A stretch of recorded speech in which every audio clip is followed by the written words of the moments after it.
की रिपोर्ट जब बनाएंगे जब पैसे देंगे आप 25,000 सर नोएडा में ये मैं आपसे ये कह सकता हूँ और आप में से बहुत सारे लोग जानते होंगे कि करप्शन इतना किसी सरकार में नहीं हुआ। बीजेपी की सरकार में भ्रष्टाचार का हर रिकॉर्ड टूटा है और ये फेक इनकाउंटर की खबर आना पहली बार नहीं हुई है। याद कीजिए आगरा में एक बार पुलिस के लोग तय कर रहे थे कहाँ पर गोली मारने में कितना पैसा वसूला जाएगा और इसी शहर में यहीं पर याद कीजिए सबसे पहला फेक इनकाउंटर एक हुआ था सुमित गुजर का हुआ जिसकी बगल के जिले में थी सुमित गुजर की।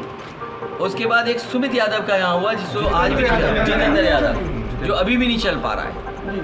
तो क्या ये जानकारी में नहीं है?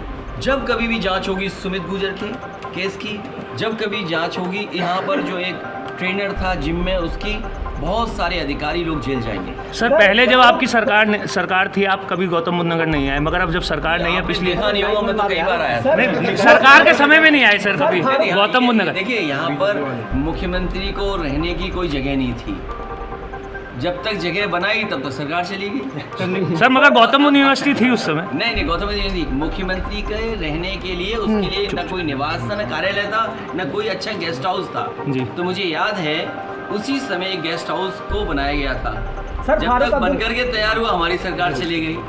अब उसको देख भी नहीं सकते, उसको तो बर्बाद कर दिया सरकार। सर फारूक अब्दुल्ला साहब ने कहा है राम सिर्फ हिंदुओं के नहीं, जो लोग ये कहते फिर रहे हैं कि राम सिर्फ उन्हीं के हैं, वो राम से प्यार नहीं करते, सत्ता से प्यार करते हैं। भगवान सबके होते हैं, भगवान की कोई सीमा नहीं है, कोई बांध नहीं सकता है। हम किसी भगवान को मानना चाहे कैसे आप रोक लोगे? हमारे तो इतने देवी देवता हैं, हम तो जिसको चाहेंगे उसको मानेंगे, कोई पाबंदी नहीं लगा सकता कि आप इसी भगवान को मानेंगे। निकाय चुनाव ओबीसी आरक्षण को लेकर सुप्रीम कोर्ट में सुनवाई है। आरक्षण मुझे उम्मीद है कि सुप्रीम कोर्ट से न्याय मिलेगा। और एक अधिकारी बुलाया गया, बाहर से लाया गया, दूसरे प्रदेश के कैडर के अधिकारी को बुला करके ये निर्देश दिए शासन ने और सरकार ने कि आपको इसकी सदस्यता लेनी है। अभी 2 दिन पहले अगर आपको याद हो विधायक इरफान ने खुद कहा कि ये मेरी सदस्यता लेना चाहते हैं जिसकी वजह से अन्याय कर रहे हैं। उत्तर प्रदेश में समाजवादी पार्टी के कई सदस्यों की सदस्यता इन्होंने बीजेपी के लोगों ने ली है। आज कांग्रेस के पार्टी के सबसे बड़े नेता की सदस्यता गई है। और अगर हम इसी तरह देखेंगे, अगर ऐसे मुकदमे देखेंगे तो बीजेपी वालों की तो कईयों की सदस्यता नहीं बचेगी। जो भाषा या जिस तरह के उनके स्टेटमेंट्स हैं, अगर उन पर सच्ची कार्रवाई हो जाए तो बहुत सारे भारतीय जनता पार्टी के सदस्यों की भी सदस्यता चली जाएगी।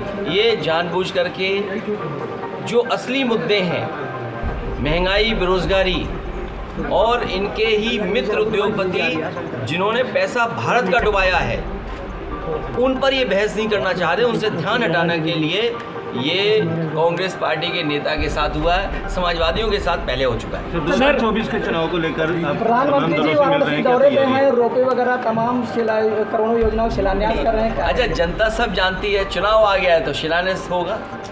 सवाल ये था अब तो उद्घाटन होना चाहिए था। जिस सरकार को इतने साल काम करने का मौका मिला हो, 10 साल की सरकार हो गई दिल्ली की, यूपी के 7वां बजट अब आया है, तो 7 बजट वो और 10 बजट वो, 17 बजट का हिसाब किताब, वो भी 24 से पहले इस तरह के आयोजन करना केवल वोट के लिए। और जनता ये जानती है कि महंगाई इन्होंने बढ़ाई, बेरोजगारी इन्होंने बढ़ाई, किसान की आय दोगुनी नहीं हुई, लॉ एंड ऑर्डर में इनका फेलियर है, विदेश पैसा लेके भाग गए, बैंक्स ख़त्म हो गई हैं। इनका जवाब है क्या सरकार के पास? बिजली महंगी इनकी सरकार में, सिलेंडर इनकी सरकार में महंगे, क्या जवाब है इनके पास इसका? सर केशव प्रसाद मौर्य जी ने कहा कि अखिलेश यादव मेरी हत्या करवा सकते हैं, उस बारे में हम समाजवादी लोग किसी की हत्या नहीं कराते हैं। भारतीय जनता पार्टी ने संविधान की हत्या करने की शुरुआत कर दी है। और जहाँ तक हमारे जो डिप्टी सीएम हैं, डिप्टी सीएम को कोई मरवाने वाला नहीं है। उनका झगड़ा तो मुख्यमंत्री जी से है। अगर उनको जान का खतरा हो, कुर्सी का खतरा हो, तो वो किससे है? मुख्यमंत्री जी से, हम लोगों से नहीं है। हम दोनों कुछ दे सकते हैं, समर्थन दे सकते हैं, सहयोग दे सकते हैं। अरे हम लोग उनसे बहुत प्रेम करते हैं, बहुत प्यार करते हैं, वो जानते नहीं। आपने कल खुद कहा था कि हम अखिलेश जी को सम्मानजनक शब्द से कहते हैं और वो हमें जहरीले शब्दों का इस्तेमाल करते हैं। कभी जहरीला शब्द इस्तेमाल किया हो तो बताइए, क्या जहरीला लगता है उन्हें? मैंने कोई जहरीले शब्द से उन्हें कहा हो तो बताओ। हम तो यही कहते हैं कि उनको सम्मान मिले। हम और देख रहा है जब से भारतीय जनता पार्टी की सरकार उत्तर प्रदेश में आई है, उन्होंने प्रशासन और सरकार का साथ लेकर के अरे माइक नीचे करो। पहले तो झूठे मुकदमे लगवाए और कई ऐसे मौके आए हैं जहां पर प्रशासन ने और शासन ने मिलकर के समाजवादी पार्टी के कई सदस्यों की सदस्यता ली है। आप याद कीजिए मोहम्मद आजम खान साहब, उनकी सदस्यता गई, उनके बेटे अब्दुल्ला उनकी सदस्यता गई। इसी तरह समाजवादी पार्टी के जो सिटिंग है। डाउनलोड करें अमर उजाला ऐप और पाएं खबरें लगातार। अगर आप ये वीडियो YouTube पर देख रहे हैं तो हमारे चैनल को सब्सक्राइब करें और बेल आइकन को दबाना ना भूलें। अगर आप Facebook पर ये वीडियो देख रहे हैं तो हमारे पेज को लाइक करें।